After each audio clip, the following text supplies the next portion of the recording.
estudió en Melbourne, Harvard, y por ahí, bueno, pues si nos ponemos a dar toda su experiencia profesional, nos llevamos el programa. Así que mejor presento ya a Rodrigo. Rodrigo, bienvenido. Muchísimas gracias por estar aquí. Es un honor tenerte por acá y sobre todo que te hayas dado el tiempo. Sabemos que tienes bastante trabajo y que afortunadamente una persona que está dentro del mundo de las criptos, no solamente de la parte teórica, sino desde la parte práctica, nos pueda compartir conocimiento, pues suma mucho a todos los que están viendo este webinar. Y bueno, te agradezco mucho que estés por acá, Rodrigo. Muchas gracias, Jorge, y es un placer estar con todos por acá. Quizás puedo empezar nada más dándole un poco más de mi experiencia y lo que estoy haciendo hoy en día en temas específicamente en blockchain. Menciona Jorge, yo soy un abogado en un despacho que se llama Cooley LLP. Me enfoco en trabajar con emprendedores y startups, especialmente en la industria de cripto últimamente he trabajado con empresas como Dapper Labs, que son los que hicieron CryptoKitties y ahora acaban de hacer NBA Top Shots, que es una plataforma de NFTs de la NBA. Trabajo con varios proyectos en DeFi, que son protocolos, o como dApps que están construyendo arriba de Ethereum normalmente, y también con un par de exchanges en Estados Unidos. Hoy en día quería platicar un poco sobre la regulación de los criptoactivos en Estados Unidos, enfocándonos más que nada en el papel de la SEC. Entonces voy a aquí tratar de compartir mi pantalla. Adelante, Rodrigo. Listo, ya la vemos. Perfecto. Entonces, este es un índice para que les pueda dar una idea de lo que vamos a platicar hoy. Primero vamos a empezar tocando las varias instituciones que regulan a los criptoactivos en Estados Unidos. Luego enfocándonos en el regulador de los mercados de capitales en Estados Unidos, la SEC, que como indicó Jorge, es un modelo que muchas otras jurisdicciones en el mundo usan. Vamos a repasar como la cronología de varias acciones y litigios que ha llevado la SEC, y luego podemos tocar al final cómo se están estructurando la venta de criptoactivos hoy en día en Estados Unidos, y si nos da tiempo platicar como de los governance tokens, que son estos tokens que están emitiendo los DAOs, que dan como derecho a votar, y los NFTs, los non-fungible tokens, que han estado muy de moda últimamente. Entonces, empezando como a nivel general, en Estados Unidos hay dos como capas de regulación. La primera es la federal y luego está la estatal, que varía por el estado en el que estás presente y en el que estás operando como negocio.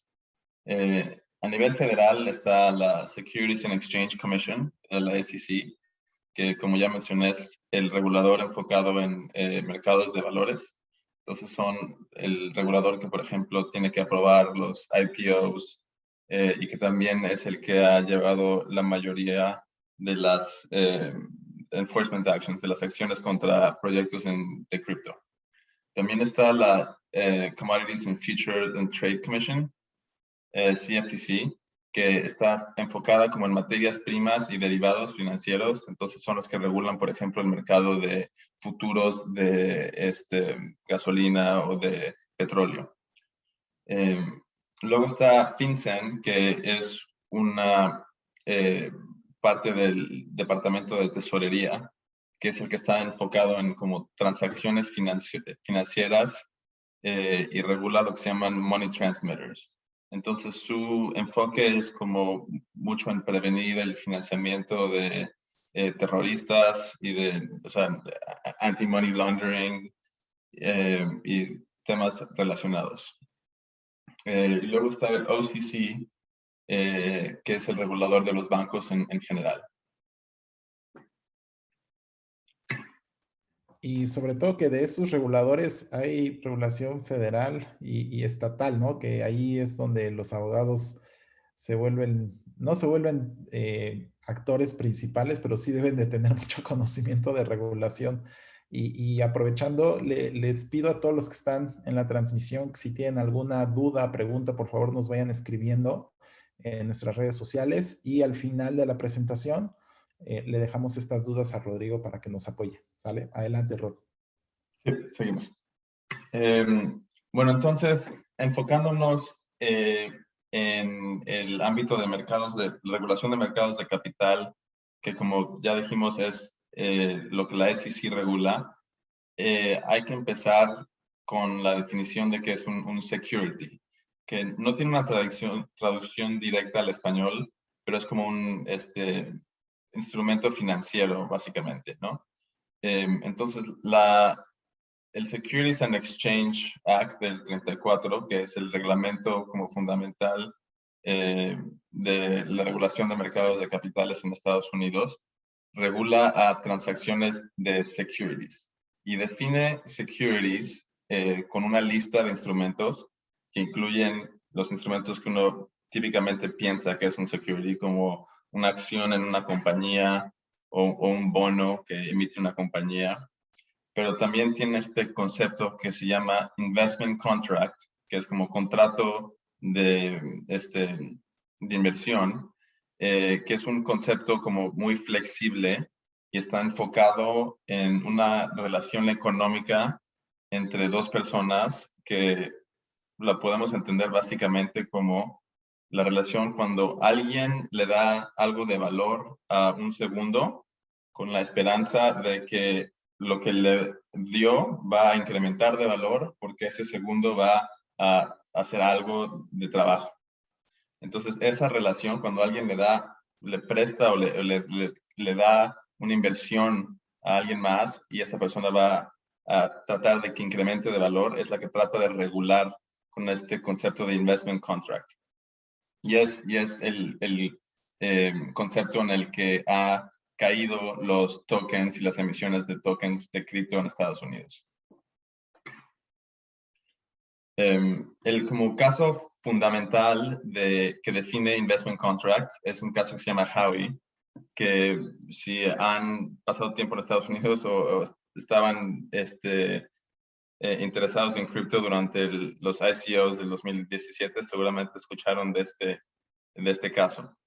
Y el caso básicamente surge de la venta de terrenos para cultivar naranjas que estaban ofrecidas junto con un contrato de servicio. Entonces, básicamente yo invertía en el terreno y también una persona iba y cuidaba el terreno y las ganancias de lo que producía me las pagaban. Y entonces, aunque eso no es ese tipo de bueno, la compra de un terreno o el contrato para cosechar separados no sería un security, un investment contract. Cuando los juntas, la Suprema Corte dice que eso es un contrato de inversión y elabora como examen, cuatro elementos que son los que, según la Corte Suprema, indican que existe un contrato de inversión.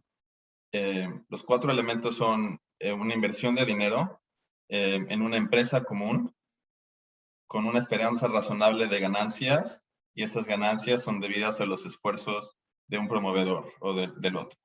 Que como seguramente ya se dan cuenta es estos cuatro elementos como elaboran esa relación económica a la que me estaba refiriendo antes. Creo que también es importante entender que no es un investment contract o cuál es el límite de este concepto, ¿no? Y creo que para entender eso, el caso fundamental es el caso de United Housing Foundation versus Foreman, que es un caso que surge como 30 o 20 años después de Howey, y este caso surge de la venta de unos departamentos en un co-op en Manhattan, pero que el instrumento por el cual se vendían estos departamentos le llamaban una acción en el co-op. Y lo que dice la Suprema Corte es que no obstante que el instrumento se llame una acción, o sea, uno de los instrumentos que estaban en la lista de la definición de security, no es un security y no es un contrato de inversión, porque cuando uno compra esa acción, uno no la compra con la esperanza de que vaya a subir de precio, sino la compra porque quiere vivir ahí, ¿no? Porque es un departamento.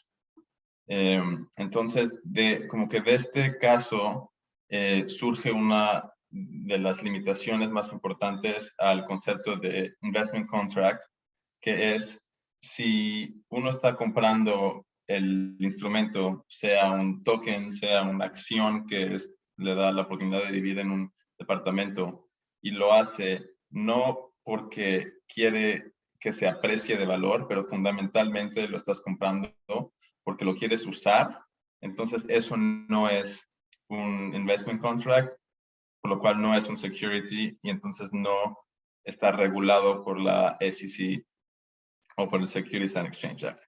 Entonces, como que de esta rama, de este caso, surge la idea del utility token, que todo el mundo en el 2017 quería decir que su token no era un investment contract, no estaba regulado como security, como instrumento financiero en Estados Unidos porque tenía utilidad, ¿no? Entonces, estos son los dos casos, yo creo, fundamentales para entender este ámbito. Oye, Rodrigo, imagino que también por ahí surgieron casos en los que de pronto un utility token se consideró un security y viceversa, ¿no? Que algunos vieron que el security era sumamente regulado y tuvieron que utilizarlo solamente como utility. No sé si tengas ahí por algún un caso que se haya convertido de utility a security o que la autoridad misma lo haya considerado así. Sí, ahorita vamos justo a repasar eso, que es muy buena segue para el próximo slide aquí. Entonces, en esta como diapositiva quería dar como la cronología de lo que yo considero son los como eventos más importantes en la evolución de cripto y la regulación en Estados Unidos. Bueno, empieza todo en noviembre 2008, cuando publica Satoshi el white paper de Bitcoin. Y siguen avanzando las cosas hasta el 2015, sale Ethereum y el ICC no básicamente dice nada sobre toda esta actividad hasta el verano del 2017. Que o casi 9 años después del white paper de Bitcoin y 2 años enteros después del white paper de Ethereum, durante los cuales, si se acuerdan, hubo muchísimos ICOs, ¿no? Entonces, la primera vez que la SEC se pronuncia sobre el tema es con el reporte del DAO. Y no sé si la audiencia se acuerde de lo que pasó, pero básicamente había un DAO que habían fundado una compañía, o había formado una compañía que se llamaba Slockit. Y el DAO lo que era básicamente un fondo de capital privado de inversión. Y iban a invertir en proyectos que estaban construyendo en Ethereum. Y lo que pasó fue que un hacker pudo explotar un bug, una cosa en el código, y básicamente estuvo a punto de robarse mucho dinero, o mucho Ethereum en ese punto. Y lo que decidió la comunidad de Ethereum es que iban a revertir ese cambio, y de ahí surge el fork entre Ethereum y Ethereum Classic. Pero después de que pasó todo esto, la SEC publica un reporte que es un reporte en el cual no está como hecho en conjunto con una acción jurídica o de litigio, sino nada más es como su opinión sobre lo que pasó. y básicamente dicen por la primera vez que los tokens de este DAO eran investment contracts y eran regulados como securities. Entonces es básicamente como la primera vez que la SEC se manifiesta sobre el tema y dice, ojo, el mercado, estamos viendo lo que está pasando y creemos que lo que están haciendo está regulado por nosotros. El siguiente reporte es, yo creo que la primera vez que la SEC se pronuncia sobre el punto que Jorge acaba de mencionar, que es, no obstante a que ustedes crean que su token es un utility token o que tenga utilidad, de todas maneras puede ser el token un investment contract y puede ser regulado. Y Munchie era una aplicación móvil que era como para calificar restaurantes y se suponía que iba la aplicación a pagarle a la gente que calificaba restaurantes con un token y ese token también lo iban a poder usar los restaurantes y había como un mercado que habían desarrollado. Pero el problema fue que como lo vendieron, como lo anunciaron, era compren el Munchie token, va a subir de valor, no sé, 500 veces. Entonces, lo que dice la SEC es, no obstante a que el token podría tener alguna utilidad en su sistema, la manera en que lo ofrecieron y la manera en la que lo vendieron fue tal en la que las personas que compraron este token no lo estaban comprando porque lo querían usar, lo estaban comprando porque pensaban que iban a ganar mucho dinero porque ustedes iban a desarrollar todo ese ecosistema. Entonces, eso fue como que cuando la SEC apaga la música durante la fiesta de los ICOs y todo el mundo se da cuenta que ya no pueden seguir básicamente haciendo lo que estaban haciendo. Sí, claro, y sobre todo aquellos que consideraban que era un utility token y que después de este Mochi Report dijeron, bueno, pues en algún momento si la SEC me considera un security, puede llegar y demandarme y entonces me meto en todo un lío, ¿no? Entonces yo creo que eso también como que bajó el volumen de la fiesta, como dices, y sentó precedente para que los ICO no siguieran haciendo de las suyas, ¿no? Sí, yo creo que ese reporte, y bueno, y luego el par de demandas que siguen, sí, básicamente, o sea, prevén que los proyectos que estaban pensando en emitir tokens los emitan bajo el mismo modelo que seguían. Que también cabe mencionar el modelo que estaban usando muchas personas durante los ICOs. Es un modelo que desarrolló mi despacho Cooley y se llama el SAFT, que es básicamente un contrato de derivados que está basado en un contrato que es muy común aquí en Silicon Valley para financiamientos de compañías de capital privado, que se llama el SAFE, el Simple Agreement for Future Equity. Y lo que hacía el SAFT es básicamente una compañía vendía este instrumento que le daba un derecho a los inversionistas, a los dueños de ese instrumento, a recibir tokens en el momento en el que se emitían los tokens al futuro. Entonces, ese fue como el modelo que usaron muchos en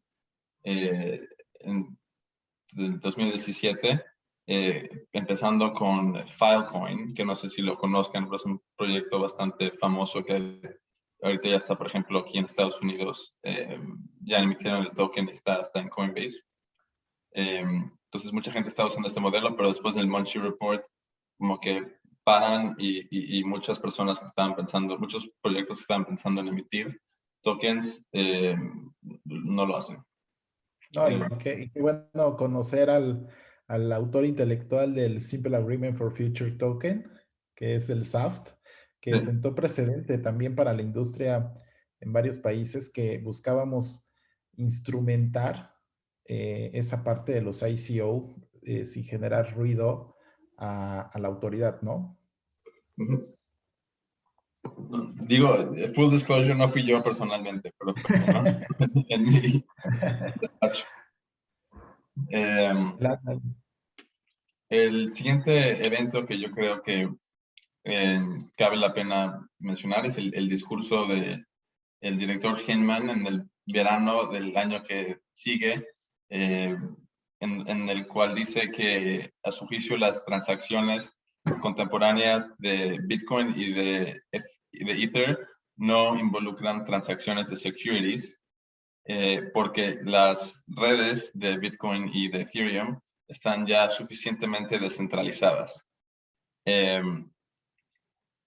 Y este discurso es como súper importante porque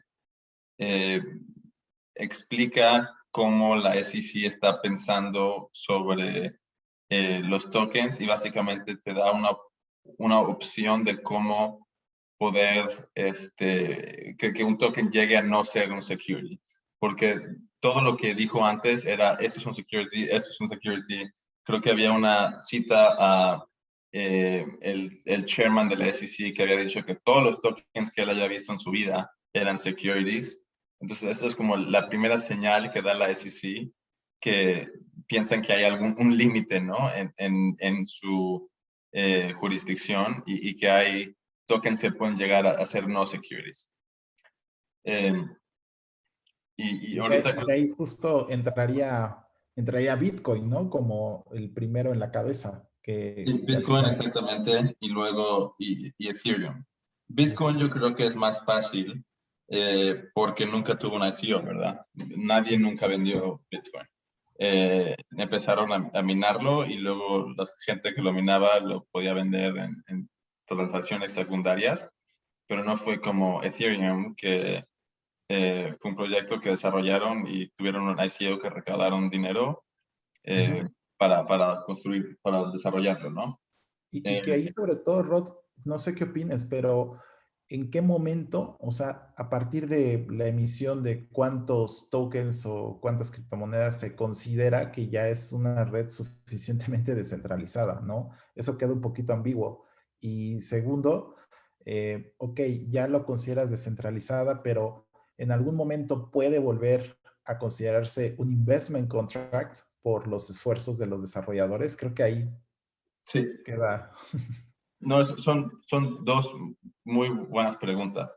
Y me llevan a la siguiente diapositiva que te había preparado. En la izquierda tengo una como cita del discurso de Hinman y en la derecha tengo otra vez los como 4 elementos de lo que es un contrato de inversión. Entonces, básicamente lo que dice Hinman es, llega a un punto en el que la red de alguna cripto está descentralizada y el desarrollo de esa red ya no lo está llevando una persona o una entidad a la cual del resto de la red se ¿cómo se dice? Ya no hay una persona en la cual todos que esté llevando el desarrollo, pues, y una persona que haga sentido imponerle obligaciones de que dé información y porque ese proceso ya está distribuido, pues.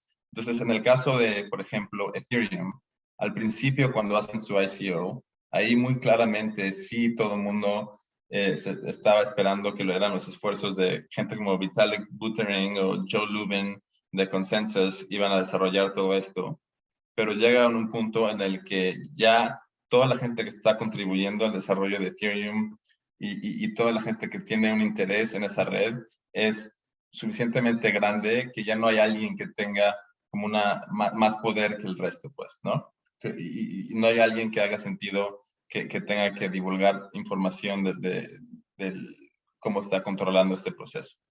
Entonces, es básicamente este concepto de suficientemente descentralizado es un comentario al cuarto elemento de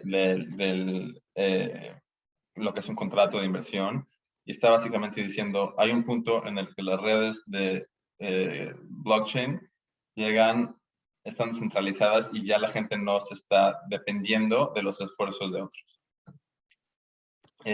Pero como dice Jorge, esto es dinámico, ¿no? Entonces uno puede pasar de ser un contrato de inversión como Ethereum en el momento cuando hicieron su ICO a no ser un security en el momento en el que Hinman está dando su discurso, a posiblemente volver a ser un security cuando gente como el Ethereum Foundation o algunos key developers están impulsando Ethereum 2.0, o el siguiente upgrade de Ethereum.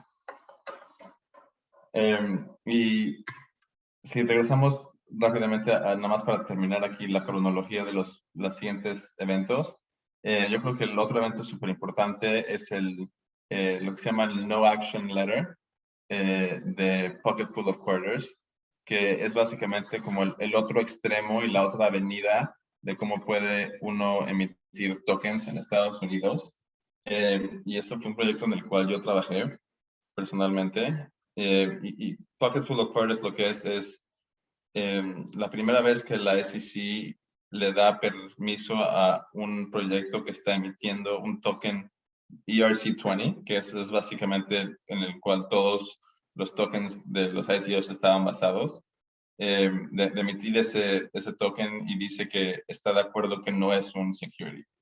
Y pudimos convencer a la SEC de que eso era el caso, porque el proyecto le impuso muchos límites al token, de cómo podía ser transferido y de su habilidad de apreciarse en valor. Entonces, básicamente, al limitar esas dos cosas, la habilidad de transferirlo y la habilidad de que se aprecie, pudimos convencer de que eso no era un investment contract.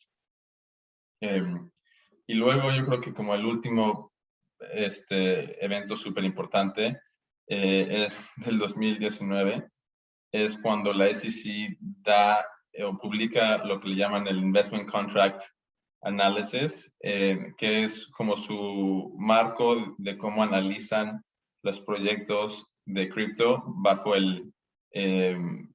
los elementos de Howey. Y como habíamos dicho, los elementos son 4. Aquí los tienen en la derecha. Y la rúbrica que publica la SEC pasa de ser 4 elementos a ser algo como 38 o algo. Entonces es súper complicado de tratar de entender.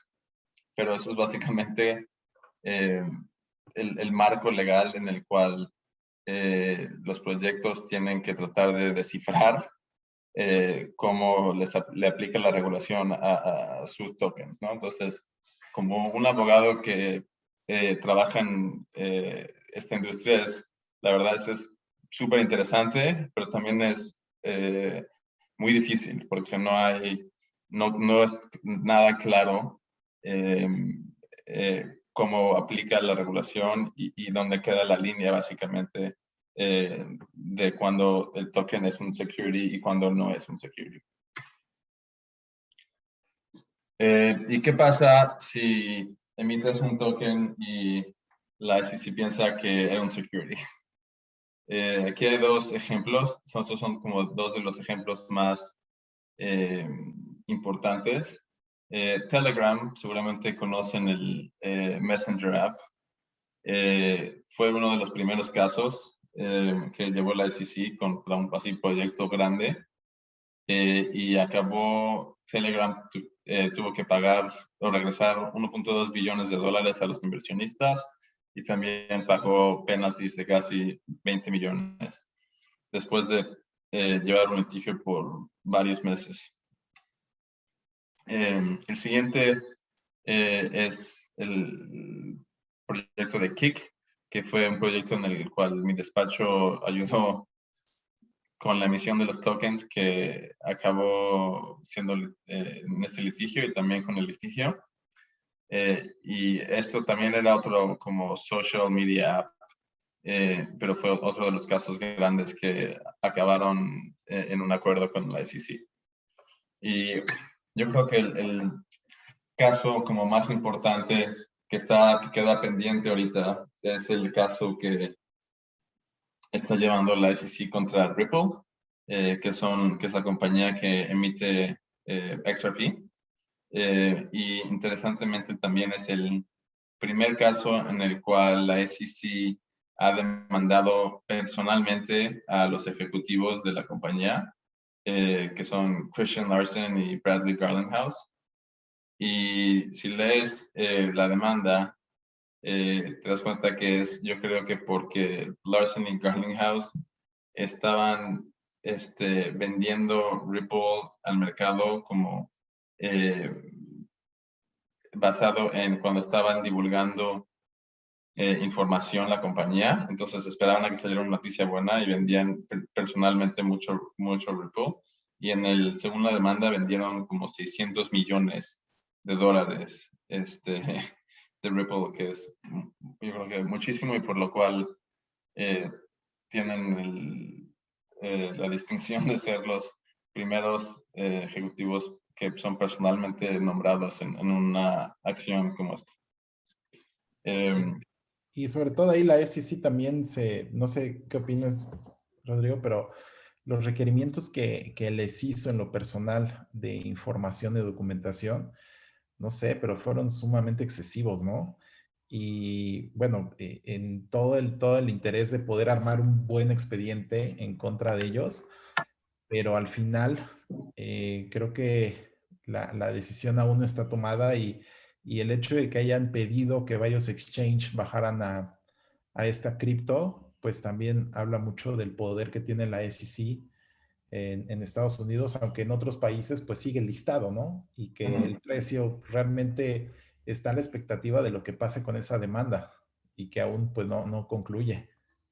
Sí, o sea, no estoy seguro si la SEC le requiera a los exchanges que bajen a Ripple, pero lo que pasa es, para poder facilitar transferencias de un token que es un security, el exchange tiene que ser regulado como un securities exchange, o sea, como el New York Stock Exchange o como el Nasdaq, o como algo que se llama un Alternative Trading System, que es básicamente un broker-dealer.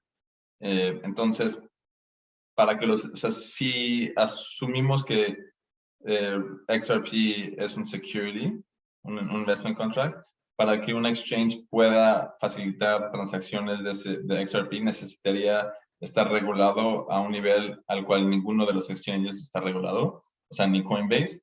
Entonces, por eso, cuando se presenta el riesgo de que XRP puede ser un security, todos los exchanges, que ninguno está regulado de esa manera, lo tienen que deslistar en Estados Unidos. Y el punto que mencionas de la información es interesante también, porque una de las cosas que sale de esta demanda y que a mí como abogado me resaltó mucho es que en las primeras hojas de la demanda, la SEC hace referencia a opiniones que Ripple le había pedido a despachos, que yo me imagino son despachos gigantescos en Nueva York, con los que trabajo todos los días.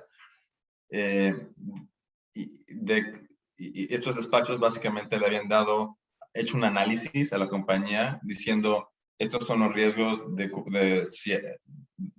estos son los riesgos de que XRP sea un security, y yo creo que estos son como los 3 o 4 factores que pueden empujarlo a que sea más o menos un security. Y de alguna manera, bueno, ese tipo de comunicaciones normalmente están protegidas bajo el attorney-client privilege en Estados Unidos, pero de alguna manera la SEC lo obtuvo y fue como evidencia que pusieron al frente de su demanda, ¿no? Que ellos sabían, porque un despacho les había dicho desde hace 2013 que XRP estaba en riesgo de ser un security. Entonces, desde el punto de vista de un abogado que trabaja con estos proyectos, o sea, lo que les aconsejamos ya es no me pidas una opinión por escrita porque puede acabar en una demanda de la SEC. Entonces es como mucho de los consejos que damos son verbales o tratamos de protegerlos para que no acaben en una demanda. Entonces, yo creo que hoy en día hay básicamente dos maneras de, dos avenidas pues para vender tokens en Estados Unidos. Una es tratar de decir que tu proyecto está, tu red está suficientemente descentralizada. Entonces eres como Ethereum o Bitcoin. Y la otra es básicamente decir es un utility token, pero que implica limitar tu token para que no se pueda apreciar y que no pueda ser, no vaya a limitar las transferencias de ese token, como lo hicimos en el No Action Letter de Pocket Full of Quarters. Son como dos avenidas muy diferentes, la verdad, y ninguna es como muy fácil, ¿no? Porque sufficiently decentralized es, o sea, emitir un token que sea suficientemente descentralizado es muy difícil hacer porque al momento en el que lo estás emitiendo no va a estar descentralizado, entonces es como un círculo vicioso que tienes que poder emitirlo y transferirlo a muchísimas personas para llegar al momento en el que está descentralizado, que es en el momento que por primera vez ya es legal distribuirlo. Entonces es como, como le dicen aquí, un catch-22. Este, y el utility token, esa avenida, la verdad es que como que te limita mucho lo que quieren hacer la mayoría de los proyectos con sus tokens. Entonces tampoco es una avenida que mucha gente, muchos proyectos deseen hacer. Y eso es básicamente todo lo que tenía preparado. Este soy yo antes de la pandemia.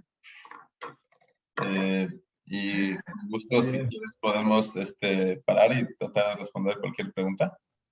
Sí, excelente, Rodrigo. Muchísimas gracias. Y antes de pasar algunas preguntas ahí de las personas que nos están viendo, sí me gustaría, igual que nos platiques, todavía tenemos aquí tiempo sobre esta regulación que ya está emitiendo la SEC para aquellos security tokens que sí quieran ir por un proceso muy similar al de una IPO.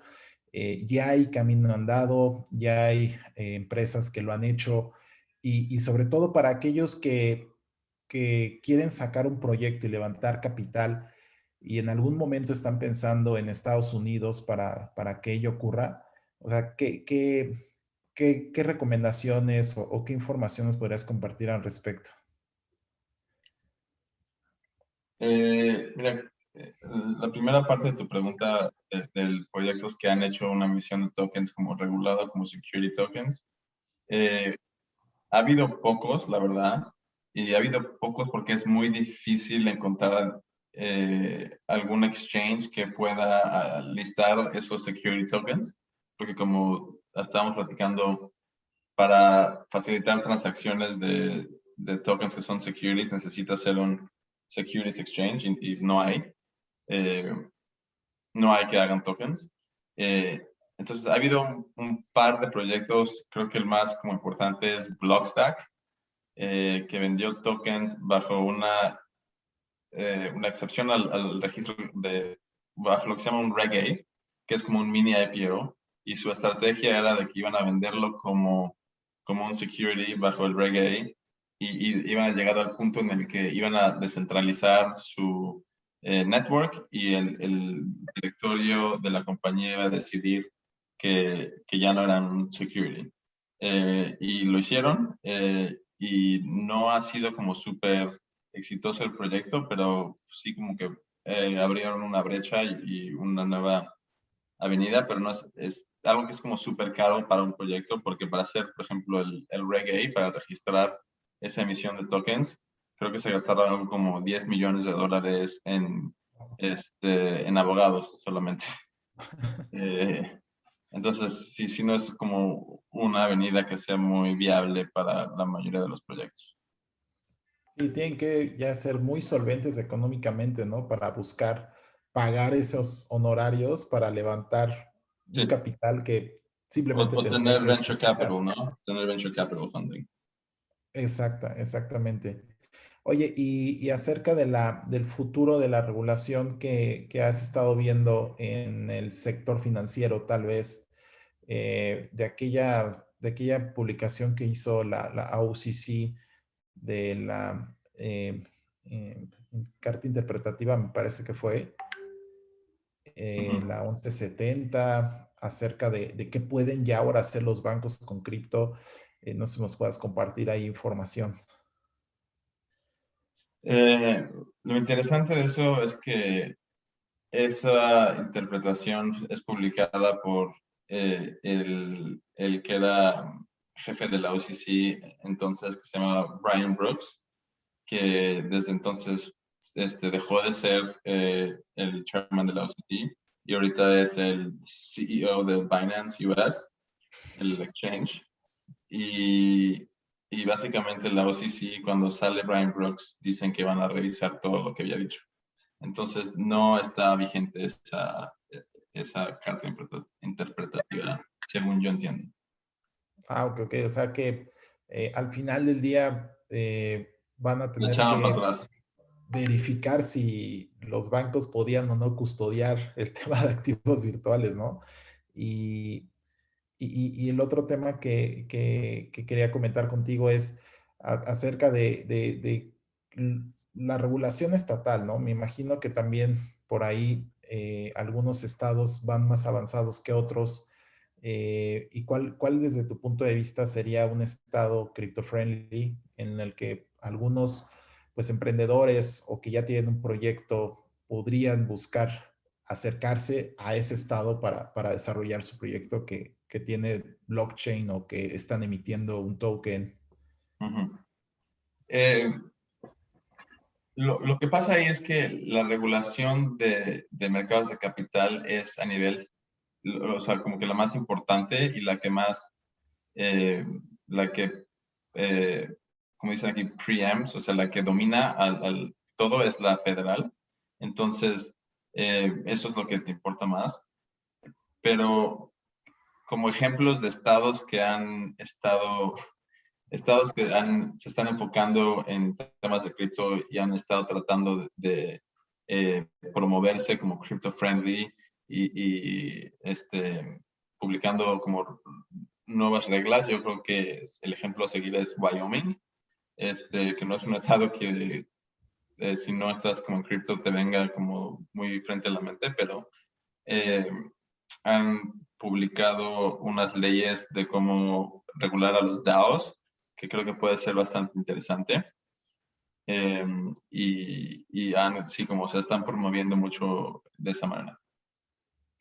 Excelente. Entonces, por ahí para que lo anoten, Wyoming, un estado crypto friendly para todos los que nos están viendo y tienen algún proyecto por ahí que quieren desarrollar.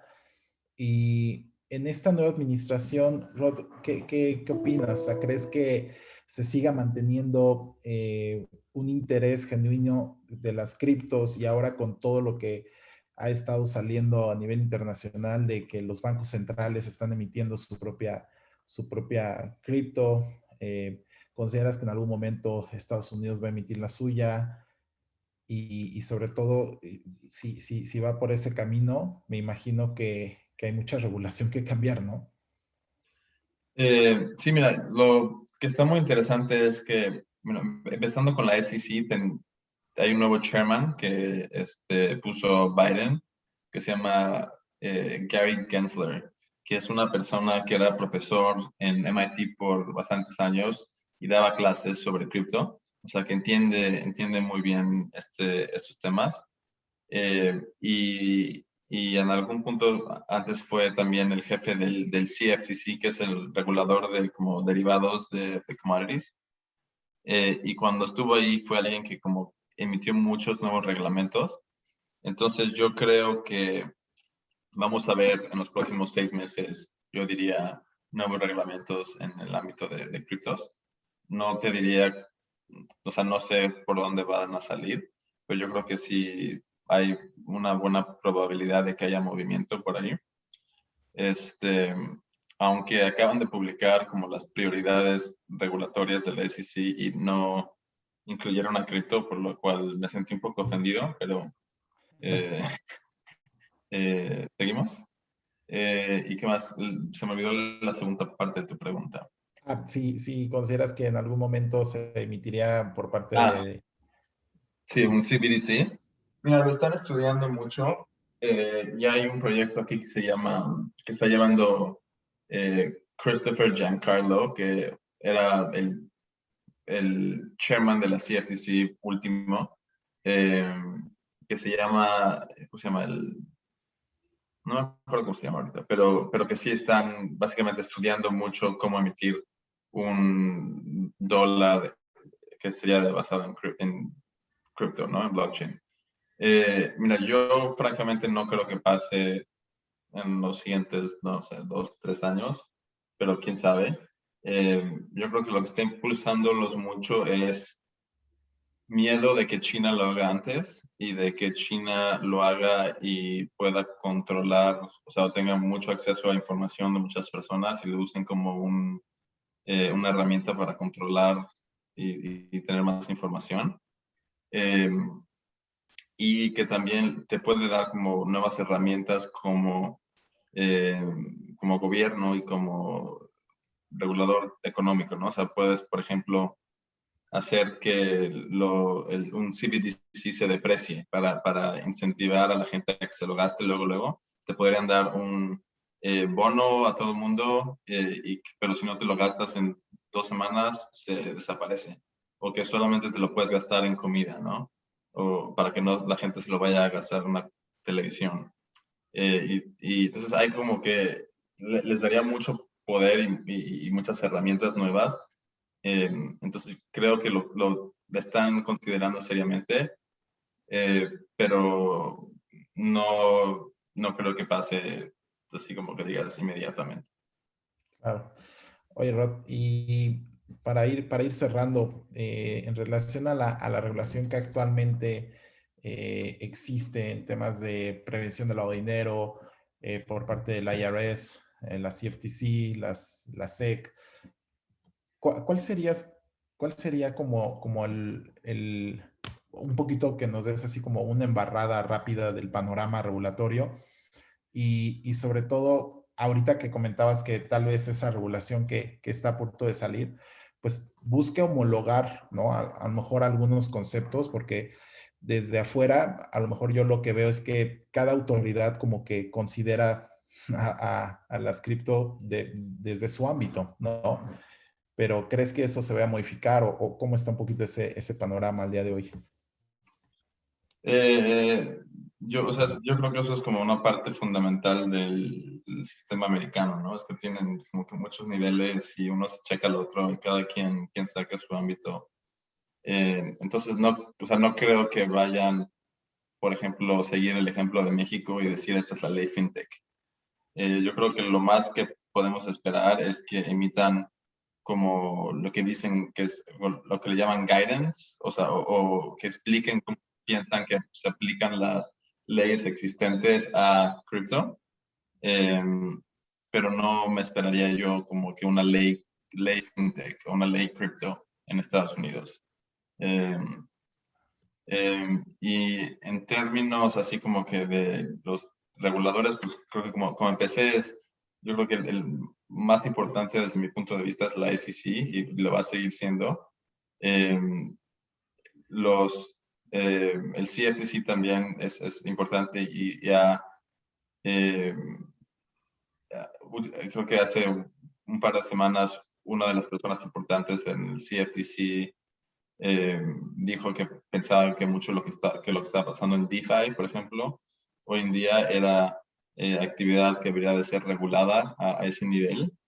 Entonces ellos seguirán, yo creo que siendo más importantes. El IRS, yo creo que ya está cansado de que nadie pague impuestos sobre su cripto. Entonces se han puesto como que más y más agresivos tratando de buscar información y asegurarse de que la gente pague impuestos sobre eso. Entonces, por ejemplo, este año por primera vez hay una pregunta en el formulario de los impuestos que dice, ¿has vendido o comprado criptos? Punto. Que es como una pregunta súper invasiva, ¿no? Y primera vez que la incluyen. Eh, y bueno, y la otra pelea también es como lo que tocaste de lo del OCC, es qué va a pasar con el OCC, que es el Office of the Currency Controller.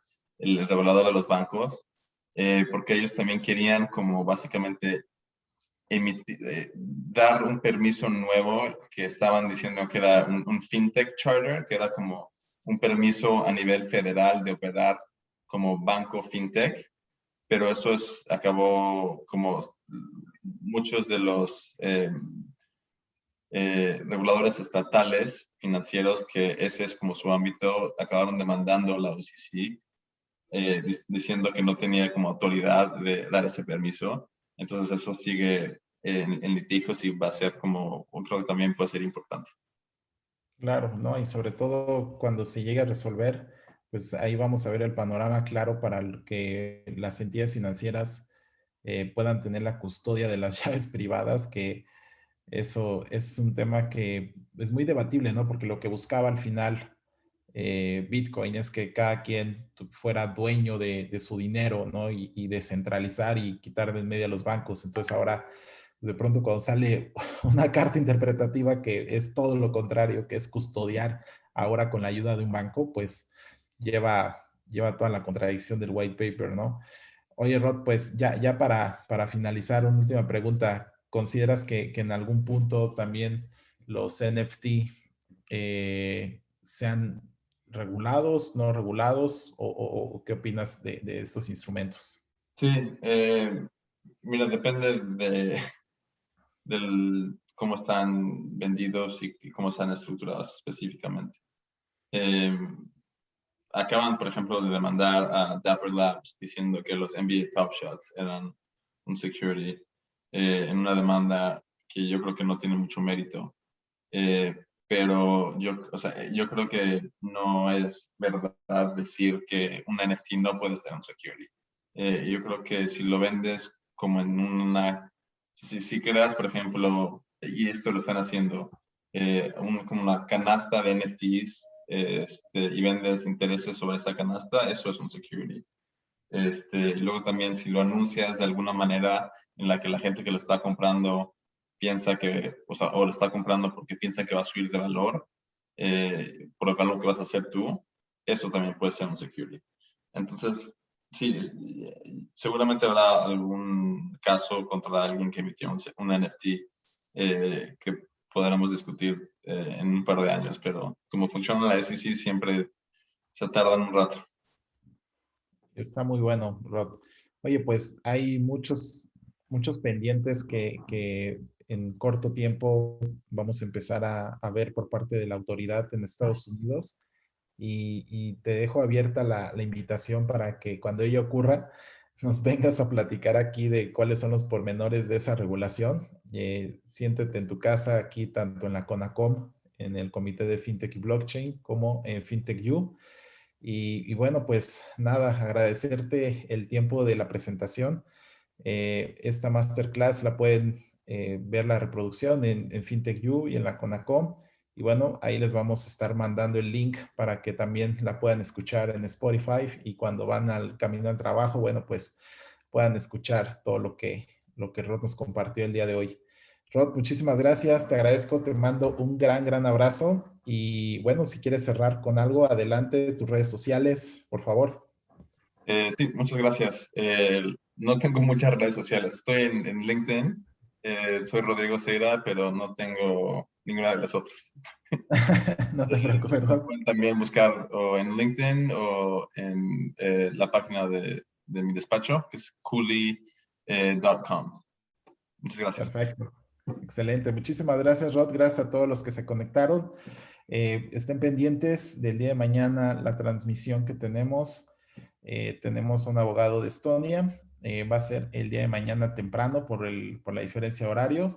Y bueno, vamos a cerrar con toda esta semana de Crypto Lawyers. Muchas gracias, Rod. Te mando un abrazo y cuídate mucho.